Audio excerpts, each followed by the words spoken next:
Something tells me there's a loose connection. John, have you been eating these Pringles? We're staying away tonight, we're staying in a hotel.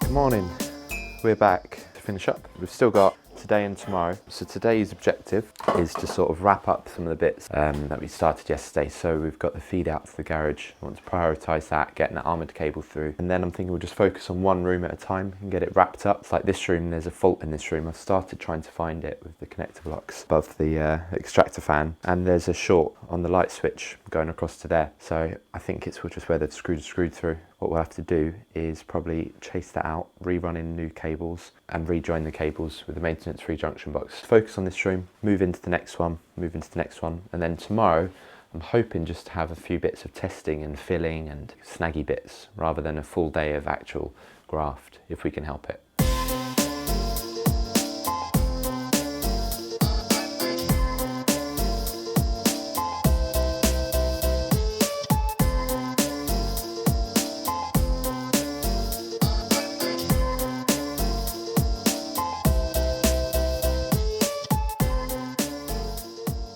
Oh yeah, nice. Look at that, John. Do you reckon that'd be all right? Beautiful. I'll trim a little bit more off the bottom of that one, I think, just so you can put it a little bit lower. That looks nice.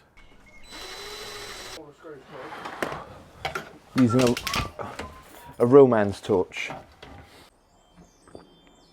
I genuinely don't want to check. Oh my goodness. About 30 grams. Let's balance it out with some Artisan water.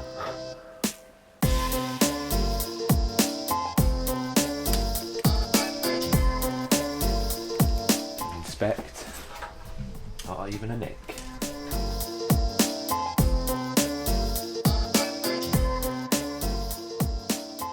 They're quite nice, these, aren't they? Yeah, they're nice. They're cheap. They're just on Amazon. I think that's tool of the day. They're just some Barco adjustable spanners, 8-inch ones, but they're lovely. They're just the perfect size for most your domestic and, to be honest, most of your light commercial works. You can get plenty of leverage on them, and they open out so wide. So yeah, tool of the day. We'll leave the link for that in the description below. Really fantastic spanners. So I was just showing John a little trick. Stop it. I was really struggling to get my hands in there to do that nut up. It's annoying because I'm messing up my nice neat board. And John has just shown me that you can unscrew that and this just slides out. And that is super useful to know. Now it seems so obvious, but I've struggled for so long with things. And then someone just comes along and shows you an easier way. Every day's a school day. John's classroom. Okay, so we just need to have a little tidy up, a little cork up, a little label up, but that is the consumer unit on. Oh yeah, I need to clip that cable as well. But yeah, we're smashing through it. We're doing nicely. All the sockets are on, lights are on. I need to do now a couple of live tests. I need to test the trip times on the RCBOs. But yeah, we're doing really well actually. I'm really happy with how everything's going. So the customer wanted us to run it overhead. I was going to use a bit of catenary wire, but I thought actually if they ever do decide to add like data cables or whatever else into there, it'd be quite nice to have the option just for a tray, and I had it on the van. Either way, you gotta have something overhead. I don't know, maybe people prefer catenary wires, but what do you think? Let us know what you think in the comments below. Okay, so each one of these lights has only got one spot to it. There's no loops, and it's not 3 plates, not 2 plates. There's obviously a junction box in here somewhere. So I've got half a pack of Pringles in my face. You can see just about in the plaster where they've had a strip light here before. And we reckon about there, about centre of the strip light, they've probably done a junction box and shoved it above the ceiling, which is where this has gone to. I don't really want to connect onto these because I can almost guarantee that it's not going to be a good quality maintenance-free connection. It's going to be just connector blocks or cables twisted together, bunged above the ceiling. So we're going to try and find it and pull it down, but it should be quite entertaining.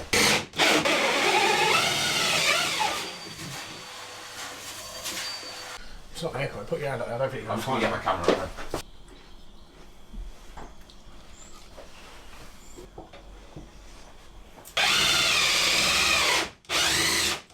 Feel something.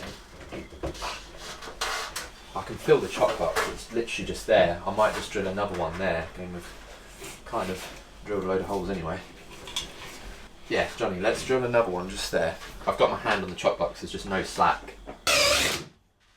Oh, really? Oh, all the...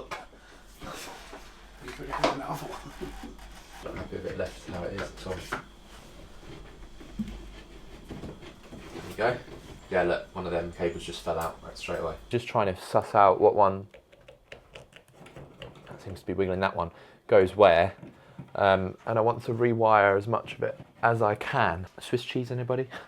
Rather than have like a leg going out to each light, how they've done it, I want to have less cables here, so I'm just going to have a leg to that one, because I'm not going to drill through all the joists now, and then loop from that one to that one, and then the leg going to that one, I'll just chuck a loop from that one to that one, so that we've only got 2 outgoings here rather than 4. Straight away gets rid of a few, and I think there's separate switch wiring in here, or maybe that's a feed in and a feed out, I don't know, I've not worked it out yet, but basically we're just going to tidy this up a whole lot more, because at the minute it's a right old mess.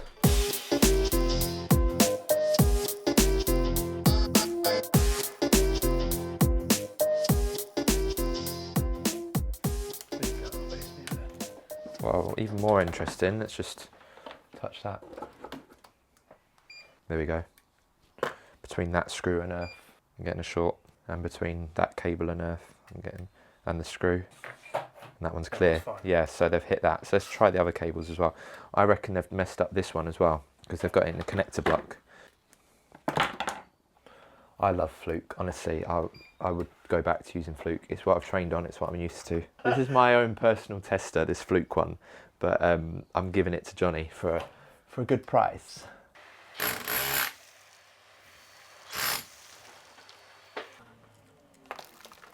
So I don't know how they managed that. Yeah, I know. So I think it was that now, when it was squashed over. I think they're the cables that are damaged, and they're the ones in the cap-in, so I think one of the cap-in nails might be going through it too. I think we're just going to have to chase the whole thing out.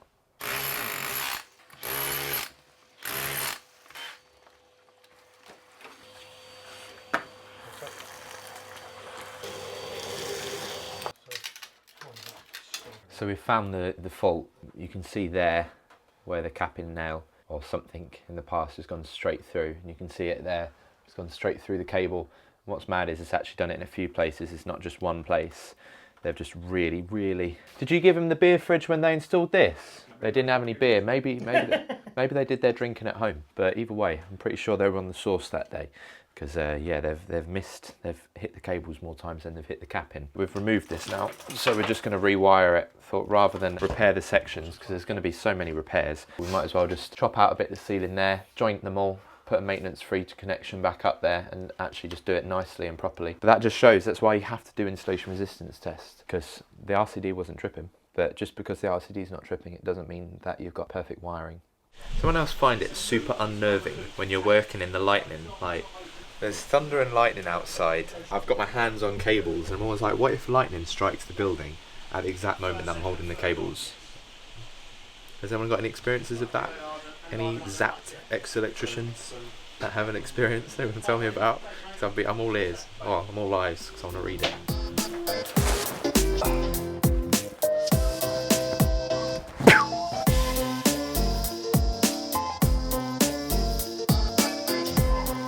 Oh, John's been mucking around in here, and whatever he's doing.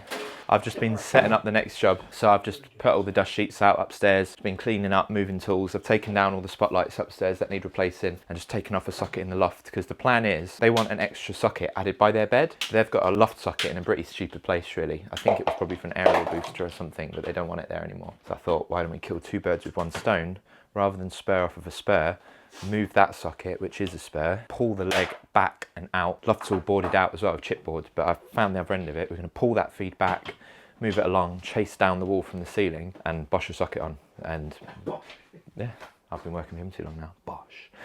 That's Mike from Residual Current saying. But yeah, we're doing pretty well, I think. Loads of making good, loads of tidying up. I don't like domestic work.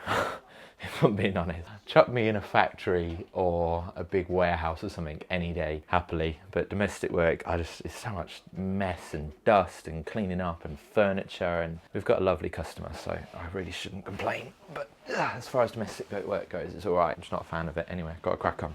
So we added another fan here. I wanted to go centre of that pier, but then we've got our cables running in the wall there, so I'm gonna have to go just a bit off. But I'm just trying to think of a good place to take it from. We've got this isolator that click do, which is pretty cool. because you need a 3 amp fuse in there. So this comes with a fuse carrier, presumably preloaded with a 3 amp fuse.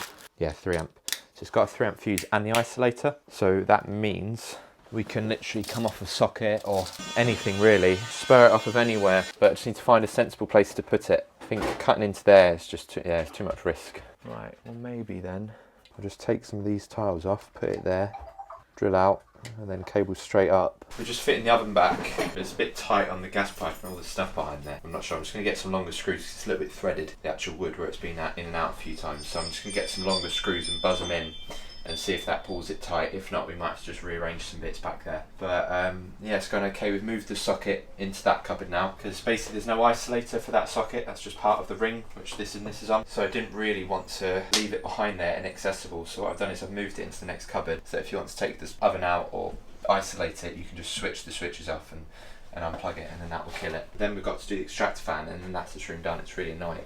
I completely forgot about that extractor fan, in all honesty. I thought it was just the one in the loft. So I've got the core drill, so I'm going to drill that out, and then that one done.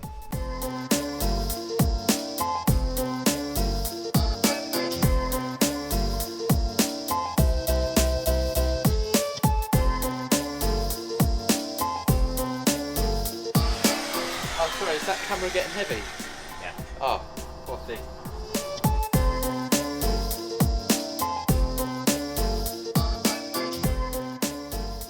What a mission! Dear me! And a big old wall. That was rock solid. Well, whew, glad that's done. Now I just need to rest my hands for a sec because they are caning, and then chase down from the lighting circuit and get the feed to the fan, and then I can fit it all. I'm too tired to moan. It's 3:30 at all. It's 3:30. We've got so much to do. So much to do. I hate domestic work. It's rubbish. It's called hard work. No, it's hard work. It's dirty. It's messy. You can't it's just rubbish. It's rubbish. Jordan, Why do you even sit like that?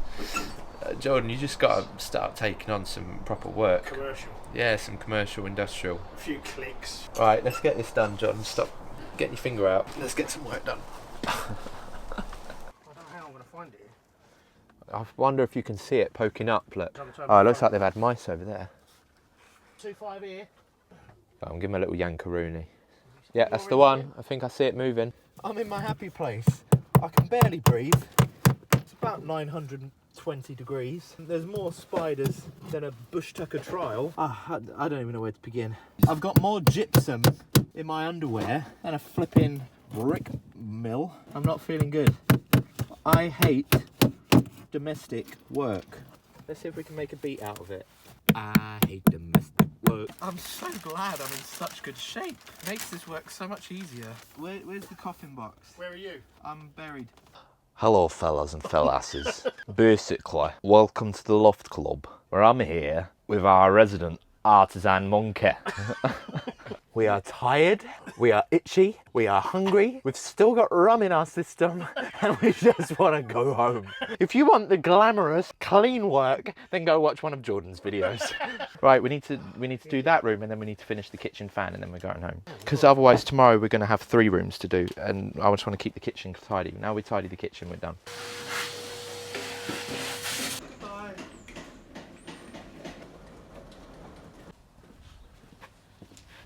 Oh, we're just leaving. It is late, almost time for mint chocolate, and that's the second day running, so we're just pretty exhausted because it was just so physical, non-stop. Like, we literally did not sit down for more than 5 minutes, just getting all the bits done. And then in the loft in the end there, that just turned into a right pain because all the cables for all the upstairs were coming back to that one point, which ideally it'd kind of be nice to rewire, but yeah, we're not here to do that. So I'm just gonna make them all off properly tomorrow in a proper Wago box, reconnect it all, make it all maintenance free, make it safe, but hopefully we'll still finish tomorrow. We've got like a video doorbell to install amongst a whole host of other jobs, but either way, me and John are exhausted. Hopefully you get a bit of a gist today for how crazy it was. We're knackered, but thank you so much for watching, and I hope you've managed to learn something from it. If not, at least being able to have a laugh at us suffering. Right, take care everybody.